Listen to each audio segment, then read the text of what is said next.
Hey everybody, Jesse from G28 CNC. In this video, we're going to be unboxing, setting up, and commissioning the XT8 45 watt laser from Opt Lasers.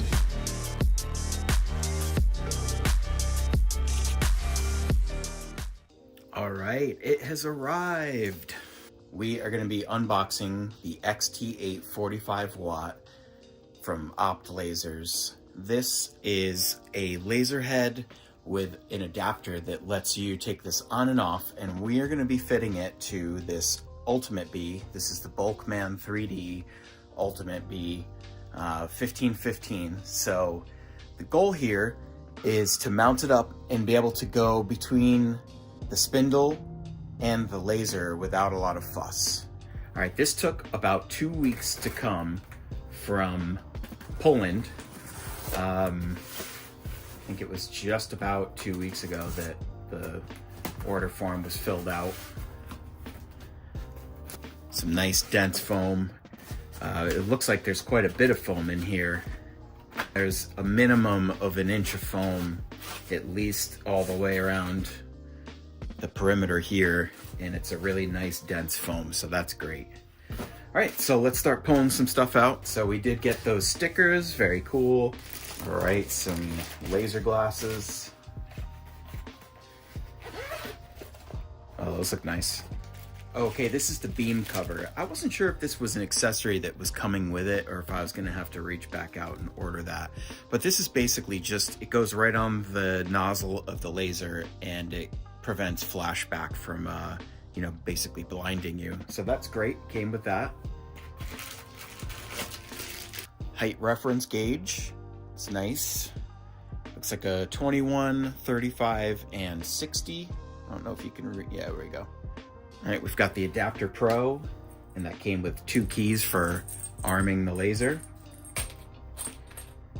It's a really nice feel to it. Yeah, none of this is plastic so far. All right, I did add this in to the kit. This is the LaserDock Pro, and this is hopefully going to be the whole key to not having to do a lot of fussing with the spindle. It's a magnetic mount. Wow, that is a really strong magnet, so that's good. But it has these spring pins in it.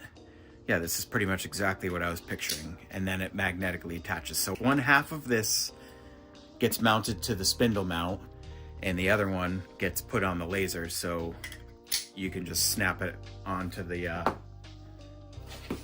Z-axis. All right, yep, so real nice thick foam here, that's awesome. The mounting bracket, and it looks like another mount adapter, some hardware.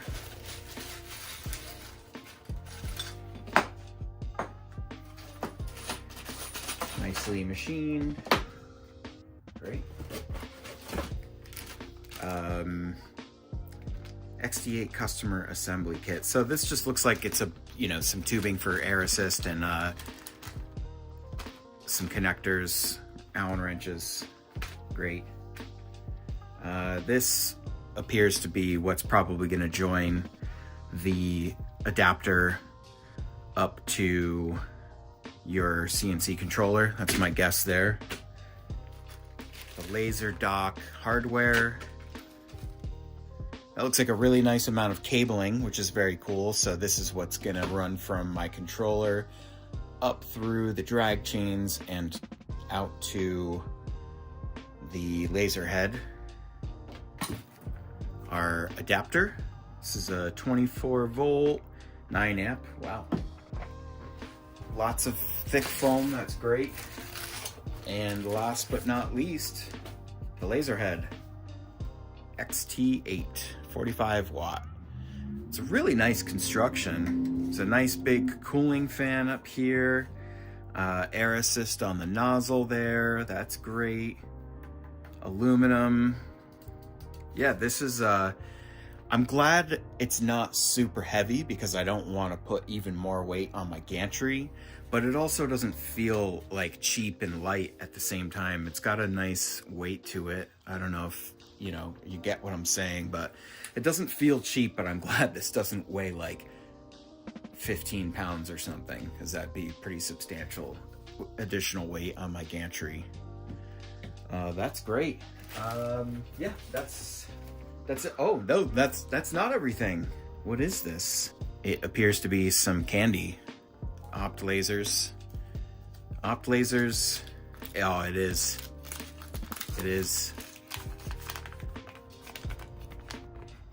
Sweets for laser geeks, made in Poland. Oh, that's great. Let's give this a whirl here. Wow, that's not the consistency I thought that was gonna be. Oh my God. Oh my God, that's delicious. Flipped the camera around for this. That is really good. Wow. I would buy this laser just for this. How do I get more of this? That's delicious. I've been missing out my whole life.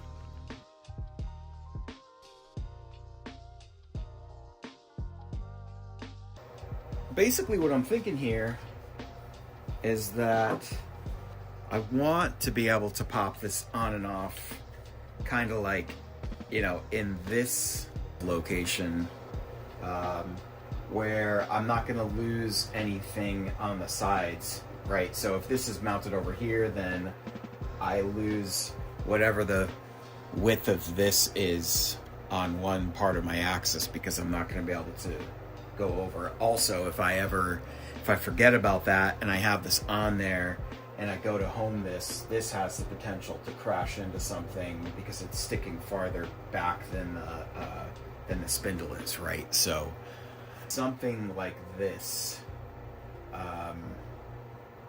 you know. And I think another consideration that I want to take is the fact that this is going to be below the height of the empty collet, because that way I can go all the way down if I need to in height. But I don't want it so low also that, again, if I forget this is on here and I send this down, that I don't have the potential of like crashing the head. I actually saw that in a video on YouTube like 2 weeks ago with this very laser. Somebody, it wasn't even mentioned in the video, but they totally like sent this down and crashed it in enough that it like kind of cranked this off of the mount. So I want to be careful of that as well. So I think what I'm gonna do is just have this mount up on here so that the tip of this nozzle is a little bit farther than the spindle. We are going to start mounting this up. I think I'm going to have to make some kind of mount for this custom, because I want it in a certain place. So let's check that out. All right, so we've got this mount printing. I'm going to switch gears back over to the machine. All right, I am going to start by mounting up the LaserDock Pro onto the head. So there's two pieces in the connection. There's the laser side, and you can tell the laser side because these hangers are going to be making a claw this way, if you can see that. And the mating side to that is going to have this channel facing upwards. So, you know, you'd come in with your laser head and you'd kind of just drop it into place. I'm just going to set this to the side for now. All right. So we are going to start by running the included 4mm tube down through the laser head body, and then connecting it to the nozzle. Right? So if you're looking down at this, there's this hole that goes all the way through. I don't know if I'm going to be able to get that, but you can kind of see my finger passing by. So you need to feed this tube down through that hole. You're gonna get hung up a little bit. You just gotta kind of twist it around. Not a big deal. They say to take the shroud off. That probably would be a lot easier. Let's see if I can do it without taking the shroud off. Yep. I'm so lazy. I'm like the laziest person in the world. That's not at all true. Great. So how easy was that?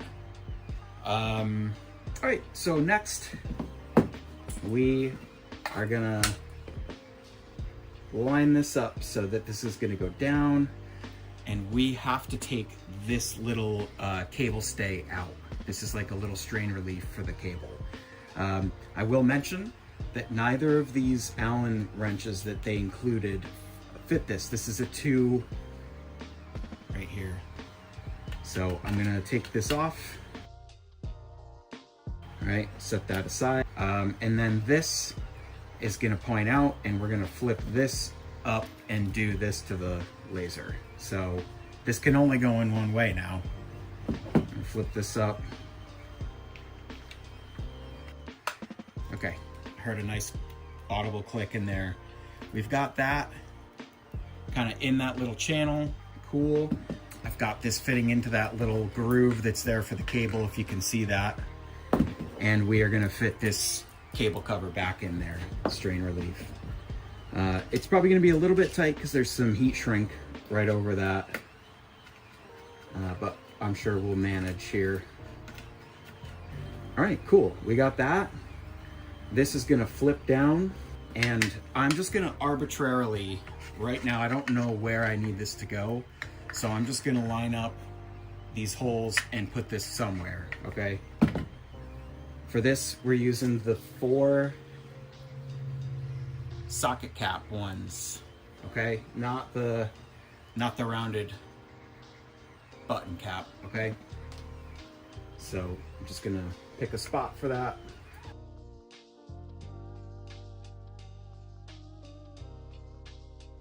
All right, so you can see it's kind of loose on there. I'm not gonna tighten it too much because I know I'm gonna have to move this for one reason or another. I'm either gonna need to align the laser or whatever. So this is gonna drop down. You know, this is the hose that we fed through there. It is gonna just plug into this fitting here. So you're jumping the signal and the air out to this LaserDock. So cool, here we have our laser head. So now I could just pop this thing on and off once I get the other side of this LaserDock Pro put together. All right, our mounting bracket is done. This is gonna bolt up on the side of the spindle mount. All right, cool.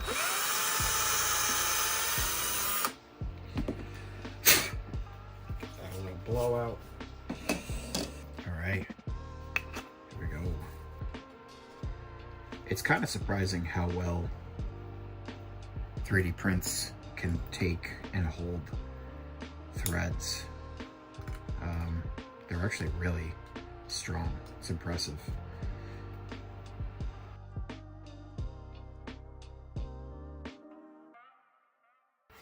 Yeah. Great. So then this is going to bolt up here.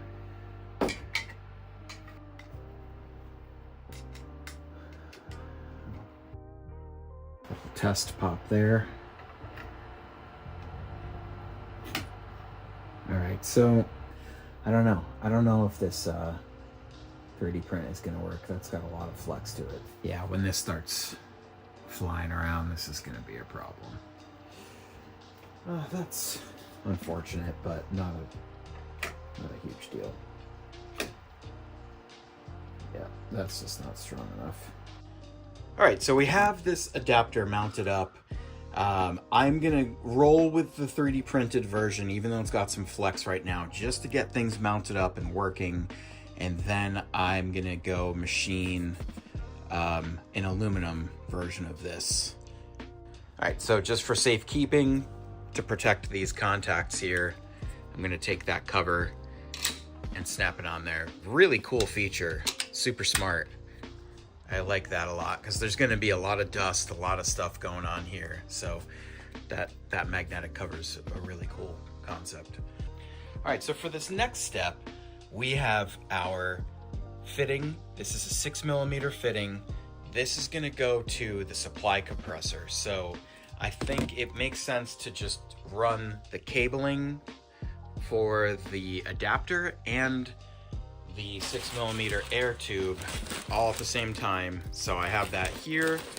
I'll put links to anything that doesn't come with the laser kit so that if you need to pick those up, which, you know, you're obviously going to have some 6mm tube and some fittings to connect to your compressor. You might even need a compressor for that matter. So there's some options on that. All right, let's open up this cabling here. I'm going to connect this in here. All right, if you've seen my Ultimate BE series, you know that the easiest way to open up the drag chain, for me that I found anyway, is to use an adjustable. You actually put the cover of the cable, the drag chain in there, and then you crank it up, use some leverage to get it open. So something like this. You can try and open one side. I just have found that they always come off anyway, so there's not a huge point in trying to take all that care. So let's run this cable and hose through there. Well, I thought I was taking a video, but I didn't make it too far. I've taken all these covers off of my drag chain, and I'm just getting ready to lay this in there.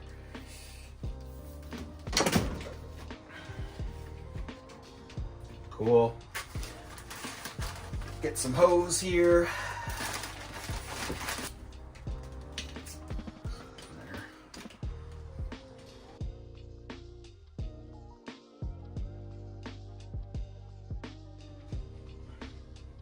Just waiting for that tube to pop out. Where is it? There it is.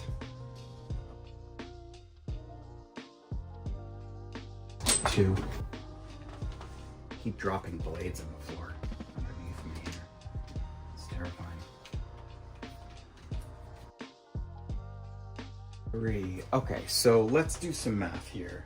You're gonna need 2,700 millimeters to get down from this connector, run up around through your drag chain and to the side. So that just gets you to the side of the machine. That's this blue piece of tape right here. Let's get these drag chain covers back on so we don't have to fuss with this too much.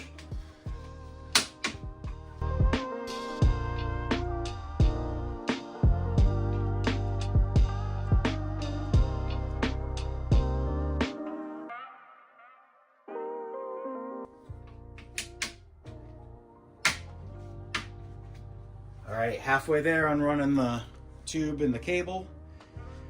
Now we are going to run this through the next stretch here.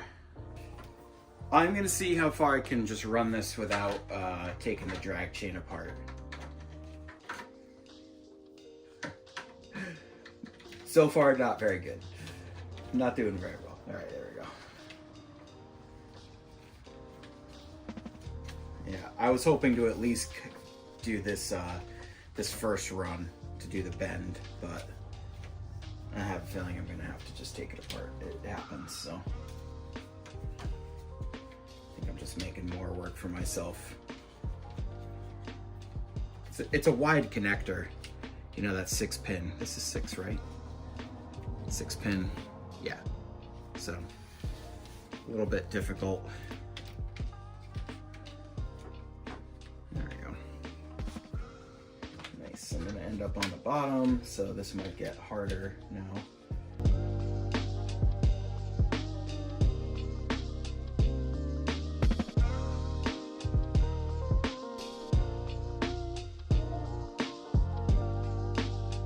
So close. Still need to do this one more time for the air hose. Okay, so we have that. Great, got that there. Just gonna pull this slack through. Now we're also gonna wanna run the rest of the air hose through. So for me, I have 8 lengths of 36 inches.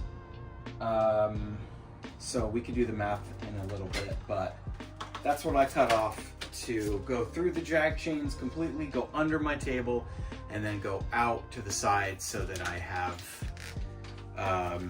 some line to make it to my air compressor as well.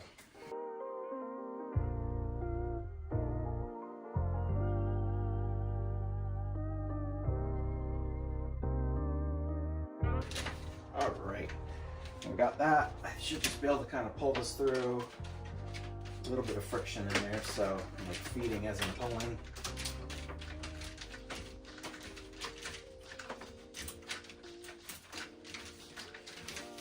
I don't think I could fit much else inside of these drag chains. I have so many things in here. I'm gonna drop this down and then run it up to the front of the machine and to the compressor. So why don't you meet me down below the machine? All right, it's a little tight under here, but I have pretty much, okay, that's really funny. It came out right as soon as I said that. All right, these red and black wires are the ground and signal wire that go from the Adapter Pro to your controller. So I'm going to hook those up to the 3P ground and to the PWM pins. This goes to this connector here. All right, so then I'm going to run both of these cables up to the front of the machine. All right, next we are gonna take our Adapter Pro and just mount this someplace convenient for us. Make sure whatever you're screwing into, there's no wiring back there because, you know, you're on a CNC, so there's obviously a lot of wires hanging around. This side is gonna be the connector that's coming from our laser head, that gray cable. And on this side, we're doing the other connector that has our PWM and our ground connection. That's gonna go on this. So let's just mount this up. I'm using some self-tapping metal screws. Just use whatever works out for you. Just a note, wherever you're mounting this, you're gonna have to plug this in. It's a little bit unfortunate that this is on the top.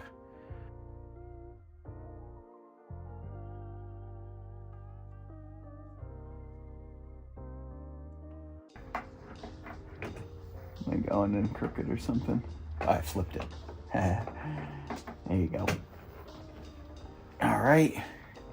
Do some cable management after this, but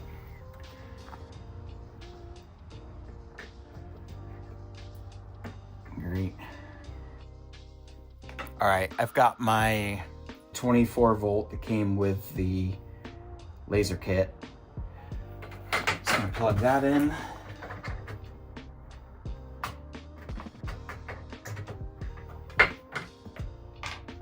The other end's gonna go up to my anything silly. I'm just kind of looking at this, making sure I didn't do anything super silly here. All right, power this up. Oh, where did I put my keys? There they are. Nice. Oh, that's cool. That's a nice little OLED they have in there. Disarmed. Press button to arm. Armed. Okay, press to disarm. Okay, so I didn't read too much of the manual yet on this, so now that it's powered up and we're good to go over here, I think I'm gonna pop back over to the manual, just do some reading up and come back here with some info for you. All right, I've got this on. I've got power to the Adapter Pro. I'm just going to arm this, push it in. You hear the laser kick on. It's a little bit loud. That's the fan inside. All right, I'm gonna go into test mode. So I'm gonna push and hold this, and it's gonna give me a duty cycle. Let's just do like 10% duty cycle. And then I hold this down to turn the laser on. So let's just see what happens. I'm gonna hold it down now. Cool. You can see I already did one test before. Right, so it's disarm this. All right, so I know that the laser's hooked up, it's working right. Now we're gonna hop over to Commander and get this set up because I've been running a spindle, just the spindle, right? So now we gotta figure out how to do the jumping between the spindle and the laser. All right, so in Commander, you know, normally I'm running a spindle. It shows spindle control here. My speed would be in here. Just gonna jump over to operation. I normally have my max speed 24,000 in here and my min speed 8,000 in here.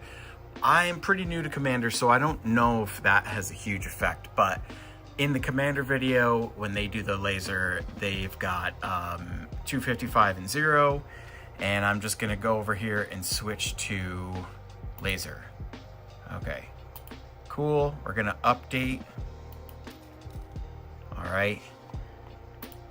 Now I'm gonna go back to run job. I've set this to 1, so kind of like just turning the laser on. And the key thing here, I'm gonna say before I turn the laser on because that fan's so loud, is that what I saw on the Commander video is that the laser is not gonna actually turn on until I jog the X. So let's go over, I'm gonna arm the laser, push that in. All right, we're armed. You'll notice this now says laser control instead of spindle control.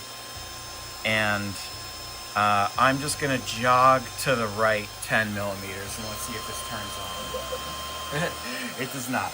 Okay, so we've messed something up with control here. All right, so I did get this working.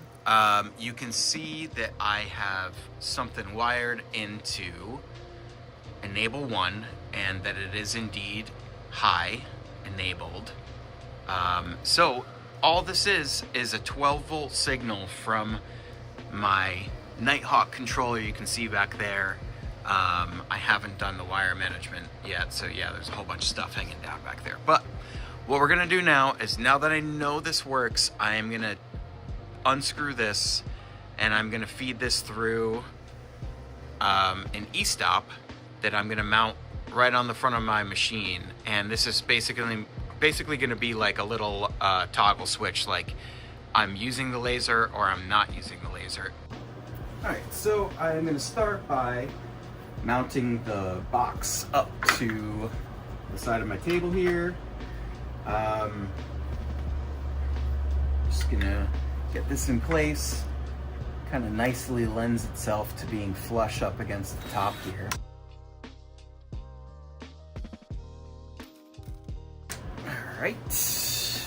At least, I don't know, 50 people bust my chops for my Black & Decker drill in every video that I post. And every video, I say the same thing, you know? I've had this drill, this cordless drill, for, oh, we're going on probably 7 years now. And I have beat this thing up. I've been terrible to it, and it's always served me well. It's never messed me up. So, say what you will, but it's always been fine, and I'm gonna continue to use it because why wouldn't I? Great. All right, so we got that thing in there. You know, this is gonna pop on the front like that.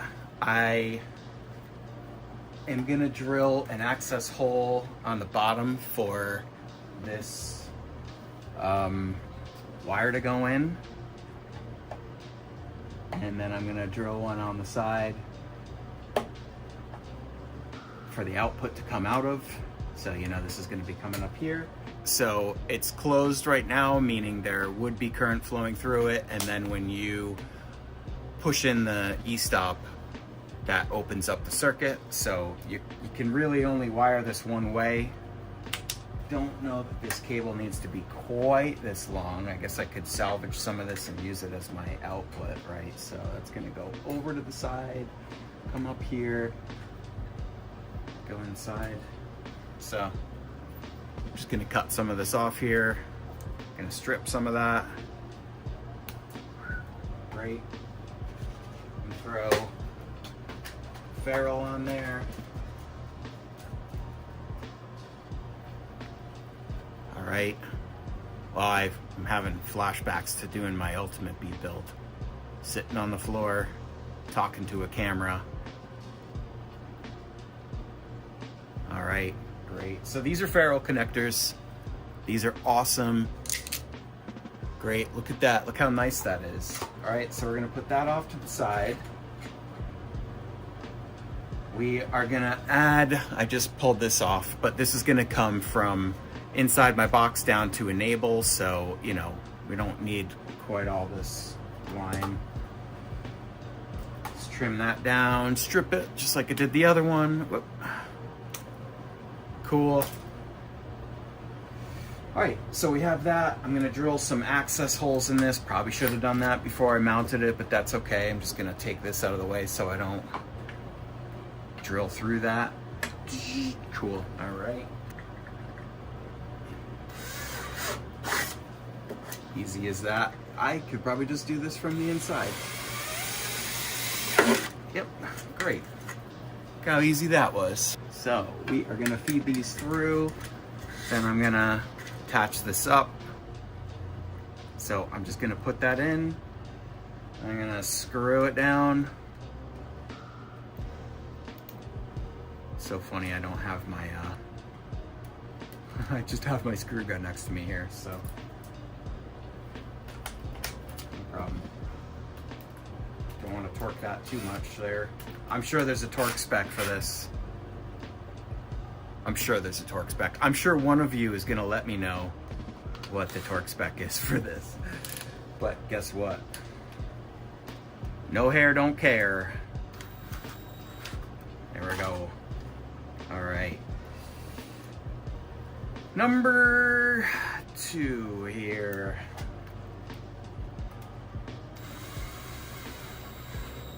Great. Look how easy that was. Feed that through the side. Awesome. Look at that.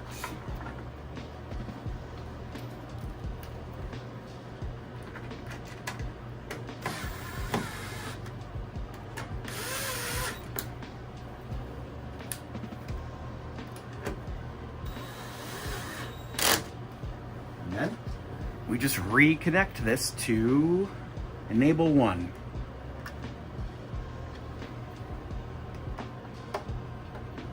There you go. Clean this up. This is gonna all come down and get, you know, tucked back. I might even cut a hole through here to feed this through. It's so funny, my energy saver lights keep turning off here. All right, so let's test this out. Gonna power this up. We'll start in disabled. I don't think you can see that. Let me zoom in here. That looks like you can see it. E1, that's enable 1, is low, disabled. If I turn this on, it goes to high enable, cool, low, disable, high enable. Great, so I mean, it's as easy as that, you know. It's not in any of the manuals because people are using other gerbil controllers. All right, so let's just take a second and review where we're at now that the machine's actually wired up and working. So I made this diagram that's showing all of the wiring and connections between the Nighthawk and the laser. And I've also included the wiring for my VFD. So this is a Huanyang VFD that comes standard with all of the Bulkman kits, and it's a really popular spindle. I wouldn't be surprised if you have this VFD and spindle combination. So let's start with the Nighthawk to the adapter. we've got the red and black wire that comes with the adapter. It's already got the terminals put on one end. Those red and black wires are going to jump over to your Nighthawk and connect up to the laser section on PWM for red and 3P ground for the black. So this is what's actually feeding your pulse width signal to the adapter to turn the laser on and off for whatever your duty cycle and power is. So the big difference here is that because of how the spindle needs to get wired up to the Nighthawk if you're using a 2.2 kilowatt, I didn't have any enable signal I could send to the Adapter Pro without also enabling my spindle. So that's kind of where this enable button comes in. I've got what's shown here is an e-stop, and in my video it's an e-stop, but that's just because that's what I had on hand. So you can use any kind of latching button here. You can use like a rocker switch or a toggle, whatever. But the main point is that I am grabbing 12 volts from the 12 volt bus on the Nighthawk, and I'm just going to run that through button, and I'm going to feed that into the enable 1 terminal in between the red and black on that screw terminal bank here. So when you want to use your laser, you want that to be feeding 12 volts, and when you don't want to use your laser, you're going to turn that button back so it's breaking that connection. The left side, really straightforward. That is your long gray cable that comes with the kit already assembled. That just plugs into the left hand side of the adapter, and then the other end of that is either going to go straight to your laser head or it's going to go to the LaserDock Pro. So whichever one you're using, that's just a plug and play. You can't wire those up wrong, so no worries there. And then I've got the VFD wiring over here just to show you that it's not wired up the way that the Nighthawk has you wire up the 1.5 kilowatt signal. So you're going to notice that I'm wired into the plasma inputs for some of this. And that's because the VFD doesn't work when it's wired up the normal way in the Nighthawk controller. I'm using the 2.2 kilowatt, and if you don't wire it this way, when you turn your machine on, the spindle's going to come on at low speed, regardless of what you do. So I've thrown in another button to kind of do the same thing over here, shown as an e-stop again, but you can use any button you want as long as it's a latching. That takes the forward signal, the FOR, goes through, and it gives a breakpoint to feed into the plasma. So that lets me enable and disable my spindle. That's kind of a good practice anyway. I like having that there because if you're changing an end mill, I mean, software is software. Things can go wrong, and do you really want the possibility that your spindle's going to turn on while you're like changing an end mill? That would be disastrous. So I always had that button in there to physically terminate that connection between the forward signal and the controller. So that's why that's in there.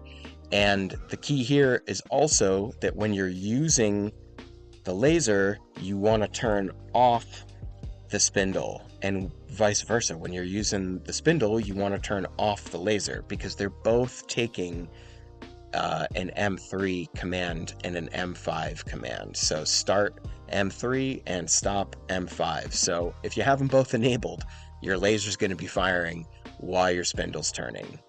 So I think that kind of clears up everything in here. I got some notes in there as well. All right, let's move on. All right, let's get these wires cleaned up. Looks pretty terrible. All right, we did a little bit of wire management in the front, you know, just kind of tucking this stuff up along the table. I still got to get back there and finish that up. But it's looking good. All right, the last thing that we need to do is hook up an air supply to the air assist. So we already ran all of that tubing through the drag chains, and the compressor's not like a huge deal. I picked this up for coolant, like misting on my Queen Bee that's sitting right over there, and I ended up just using a larger compressor because I was doing some other stuff on there. So this has just been sitting. It's kind of perfect. I'm going to use this, so let's get that hooked up. All right, this cheap regulator was not working, so took that off. I am going to put on this new, I had this like SMC style, you know, kind of like knockoff style, so I'm going to put that on. But I think what I'm going to do is actually jump this up. So this is the output from the compressor. I'm going to bring this up to my table height, you know, kind of put it down here so I can change the pressure coming out of there on the regulator without having to bend down far. So I'm gonna get that going here.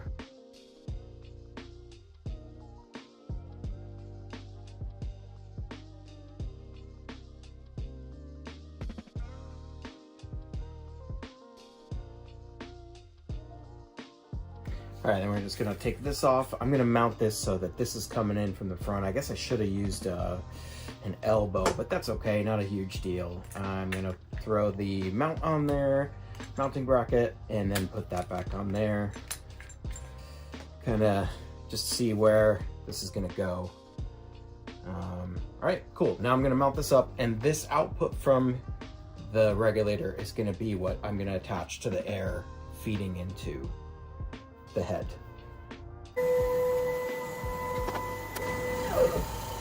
All right, I do have the compressor on. I don't know if you can hear that, but that is the air coming out of the port. Get this kind of realigned here. So this is plumbed in now. That's a good amount. I think that's going to be fine. I'm going to take the tool out. I was just cutting something. Yep. Right. Let's put that head on. See what happens here. I mean, I'm pretty confident I know what's going to happen. Oh yeah, that's a really good amount of air. Let's see if I have something here that can...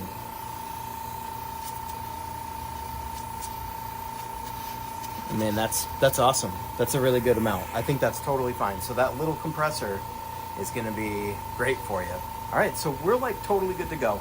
The only thing I'm going to change at some point is this 3D printed mount, because it's got a little bit too much flex to it, a little too much bounce. Right, so there are a few programs you could use to make laser toolpath. CNC3D Commander has its own cam program. You know, it's kind of like a CAD and cam together. I use that for the initial test for the laser, but I use LightBurn for my other lasers. I have 3 lasers now. I've got the opt lasers that we're going over right now. I have a CO2 laser, and I have a fiber laser.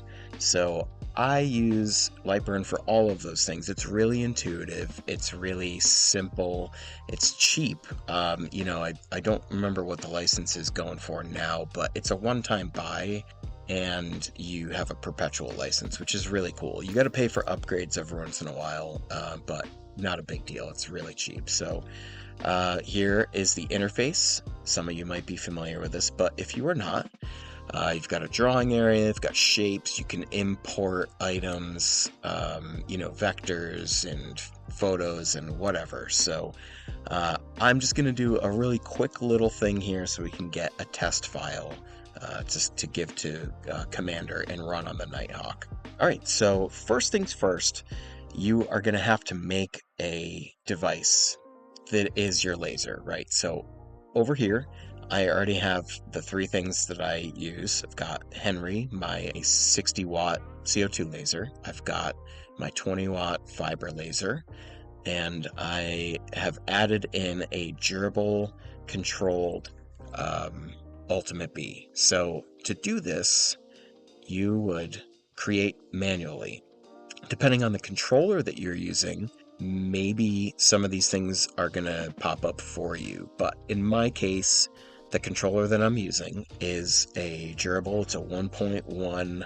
It's going to use an M3 command to start that laser. So I chose that. I'm going to go and I'm going to edit mine just so you can see what I've done.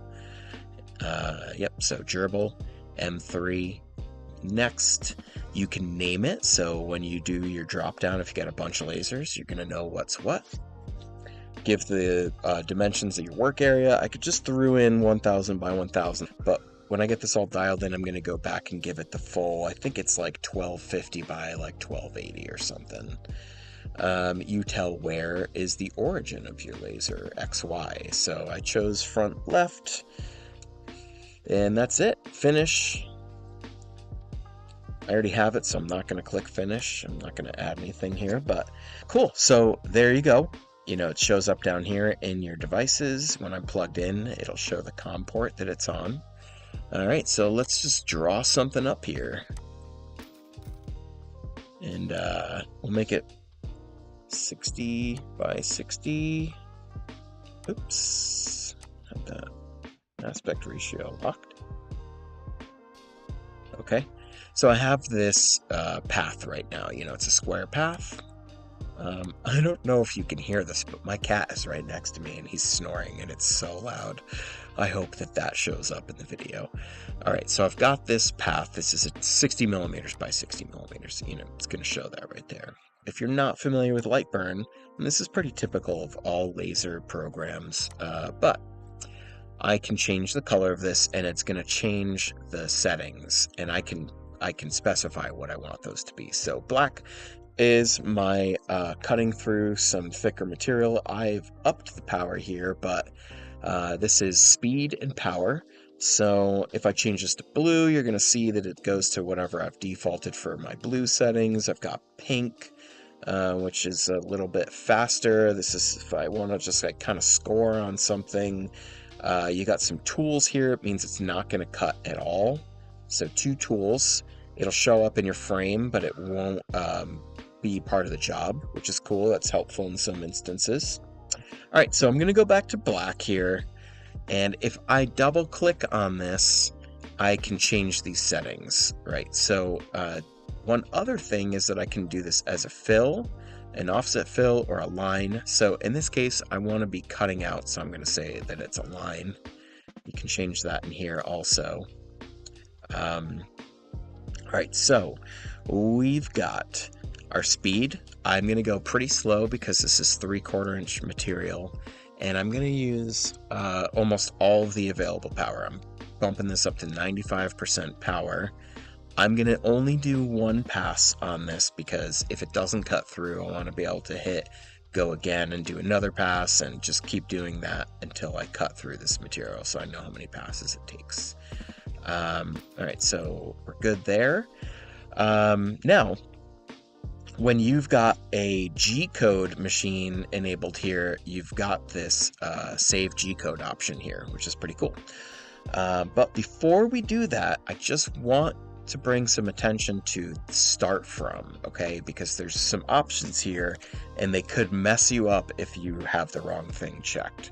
So I'm going to choose current position because I want to start from wherever I have the laser head at. And some other options would be absolute coordinates. So if I do absolute coordinates, it's going to home my machine, and then wherever I have this object in relation to my origin and home, it's going to travel that distance and go to wherever I've told it this object is, and it's going to start doing it. So if you're not paying attention, you might have the laser head in the middle of your machine and have that set as your origin, and then it thinks that it's got like all of this room when in reality it only has like half of it, and it's going to go crash. It's going to go out here and it's going to crash. So for this test, I'm doing current position, and it is from the center of this object. So if I say job origin is going to be the bottom left, it's going to change to the bottom left. If I say it's top right, it's going to change to top right, blah, blah, blah. I'm going to do it from the center, so I just know that wherever my laser head is at, it's going to come out and it's going to cut roughly a 60, not roughly, it's going to cut a 60 millimeter object. Okay, so that was my little heads up rant. Be mindful of what you've got in here. All right, so now all you got to do is hit save G code. I have done this a few times, so there's already some files in here. It's only going to give you the option to save this as a G code file. All right, so I've already got these here. Name it whatever you want. Hit save. I've already got it, so I'm not going to do it again. All right, now that we've got our path loaded up, we are going to cut out this 3/4 inch poplar wood. This is like a softer hardwood, and this went really well. It ended up being 3 passes at 95% power and 20 millimeters per second. So, you know, whatever that is, 45 seconds in total, I think it took for me to cut through this, which is awesome. So you're going to see that there's a few spots that didn't fully cut, but that's just me needing to align this. But this is definitely a success. All right, so this is where I ended up. I just took a piece of scrap 2040 extrusion. I countersunk the 2 holes for the spindle mount. You know, you got those 2 holes on the side, on either side. And then I drilled and tapped the holes for this, for the LaserDock Pro to mount. So I'm only using those top 2 holes. So I just used this as the guide itself, marked those out on the extrusion and drilled those out, tapped them. That's an M4, and that's it. This is way more rigid. I was using this 3D printed mount before, had too much flex, so this was actually kind of like, you know, getting a little moment there and turning, so I wasn't cutting straight. But we are good to go now. This was cheap, simple, easy. Yeah, I think that's the right solution. I do want to come up with a cover for this back piece here, though, just to keep that clean out from dust collecting up in there. Or if I mill any aluminum, I don't want those chips getting in there. So that's the next thing. I think I'm just going to 3D print like a press fit cover to go in there. All right, so final thoughts for this unboxing and build video. I think this thing is awesome. I really like the concept here that you're mounting a laser onto your existing CNC for a couple of reasons. So I'm in a tight space here, so I don't have room for another large format laser. So I get to rock this pretty high power laser on a machine that I already have, which is really cool. I like that I can pop this on and off without effort. You know, this is like, it's on, it's ready to go. I just turn a button and I'm good to go. I think it's also cool that I can do the mixed methods here. So I can cut something out. Let's say I cut out some pieces here, and then I want to go back and I want to engrave them with something, whether it's an image or some parts labeling. That's really cool to me. That's a really cool concept because I do templates for people, so I can put their template number and their business name or whatever on it. So that's really cool. A couple of things that I'm not sure what to do about yet are the fume extraction. So again, tight space, and I'm inside of a living space. You know, this workshop is not like an industrial space, so I have to consider the smoke that's produced by this, some of which could be really hazardous from cutting some plastics. So I need to put some thought into that, and my head is at using the vacuum table to kind of create this suction flow. You know, this spoil board wouldn't be on here when I'm using the laser. I'd have something like a honeycomb. And I would be able to suck those fumes out through the vacuum table that's underneath this into the vacuum, and then I'm thinking I could vent that outside because I have a window right there. So that's kind of where my head's at with that. And that's really the only downside I see to a system like this. You really have to think about and plan for the fume extraction, because it's an opened up laser, and if you're cutting through, I mean, you saw it in the video, cutting through 3/4 inch, 1/2 inch, 3/4 inch material, you're going to be producing a lot of smoke that you're going to need to get rid of. So that's really the only downside I see to a system like this, because the power on this thing is really impressive, clearly. Being able to cut through real thick material like that is awesome. So final thoughts here, I would highly recommend this. It seems like a really robust and well-built piece of equipment. And it was really easy to set up. You know, this video is an hour long, but in reality, I'm just trying to get in depth and show you things. But when you're hooking this thing up, it's not going to take you that long. I had to spend a lot of time prepping things so that you'd see what I was doing in steps. But this is probably, I'd say, 30-minute setup time, and you're going to be good to go and run this. So yeah, that's my final thought on that. I'm going to be following this video up with some other videos about maybe doing the fume extraction and cutting some different materials. So keep an eye out for that, but I hope you enjoyed it. I hope you learned something, and I'm psyched to be rocking this laser. It's pretty awesome.